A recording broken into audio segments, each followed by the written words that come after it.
I'm from Stockton-on-Tees, and Stockton is an area not far from here. Hopefully some of you might have visited. If you haven't, it's an area of contrasts. It's a place of inequality. It's a place where there is Duncan Bannatyne has his house, and one of the country's most poorest wards exists, about 3 miles from each other. Probably similar to Durham in that, and that's a place where I grew up in, and I didn't really see the poverty that existed in my town.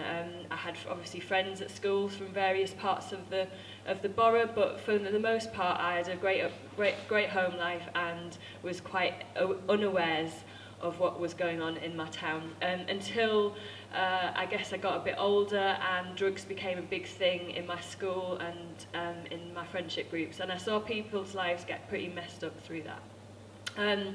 And when I was 22 years old, I actually had a kind of what some people call a faith experience, or I basically had this kind of moment when I reevaluated what was important in life, and decided that for me, I wanted to have a faith and to live as a Christian. And what that did was it exposed me to people who thought very differently, who saw need and wanted to do something about it. And one of the first things that I got involved with was actually some youth work and on a homeless bus. And it was just what Christians in the church did. They got involved with stuff, and whether that was in the church or outside. But something happened when I was kind of doing this voluntary work. I met a 15-year-old girl, and she was selling her body on the streets of Stockton, and she was very blasé about it. And what it turned out was she had an older boyfriend who'd got her hooked on drugs, and she was now having to go out and do whatever that she had to do with her body with men.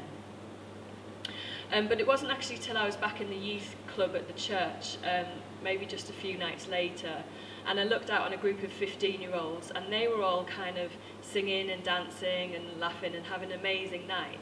And I just realised that as they were singing and dancing and having an amazing night, and at 9 o'clock when their parents were going to come home to pick them up, to take them home safely, this little girl was a mile away, the girl I'd met who was selling her body, and there was another little girl who was selling her body on the streets into prostitution. And it really kind of ripped me apart, and I knew that I needed to do something. And so I was already thinking about what I was going to do with my life, and decided that what I wanted to do was help set up a charity that would reach girls like this. And so we did. And so for the last 11 years, actually, that charity has been existing and growing and reaching out to all sorts of women and young people all across Stockton. And I discovered so much inequality. So that was just this, we just scratched the surface of this stuff.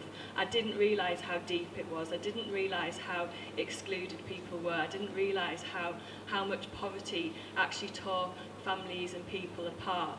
And I'd gone to estates, and I'd find children who were running around at 4 years old with nappies or you know, with mud on their faces, and it was like I'd gone back 50 years. I was like, I can't believe poverty like this still exists in my town, and I knew nothing. And so A Way Out's been pioneering, I guess, poverty fighting work.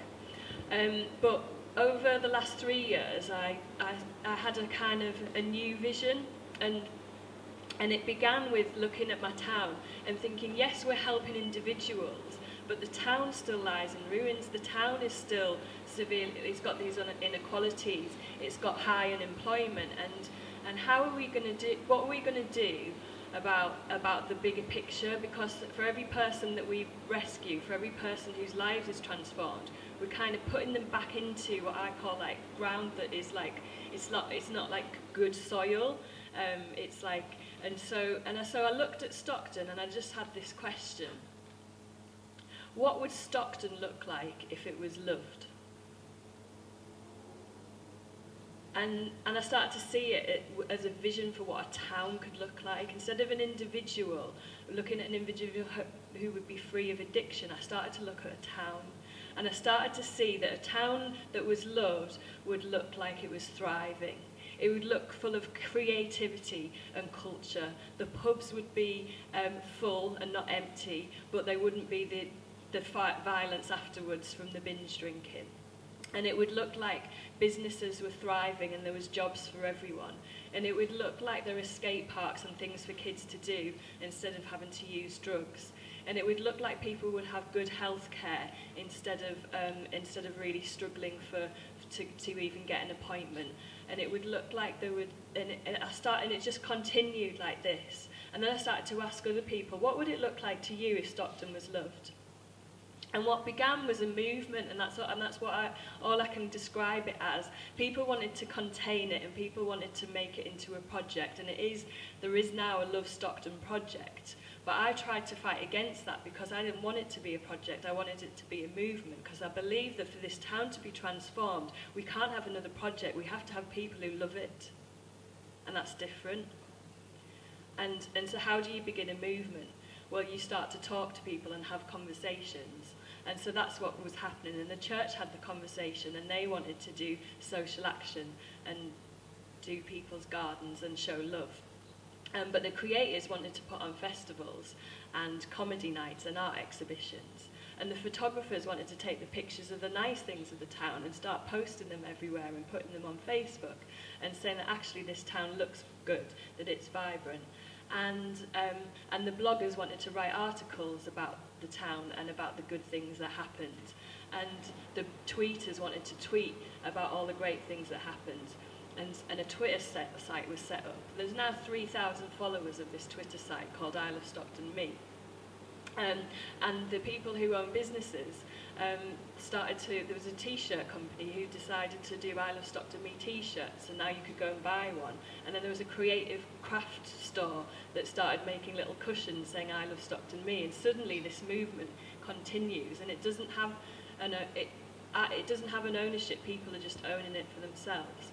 And so I guess I wanted to share two different perspectives on how that we can change things. So we can change things through a project, and you need projects like A Way Out to rescue the individuals, but we also need to understand that sometimes transformation can come through movement and through outside of projects. Thank you.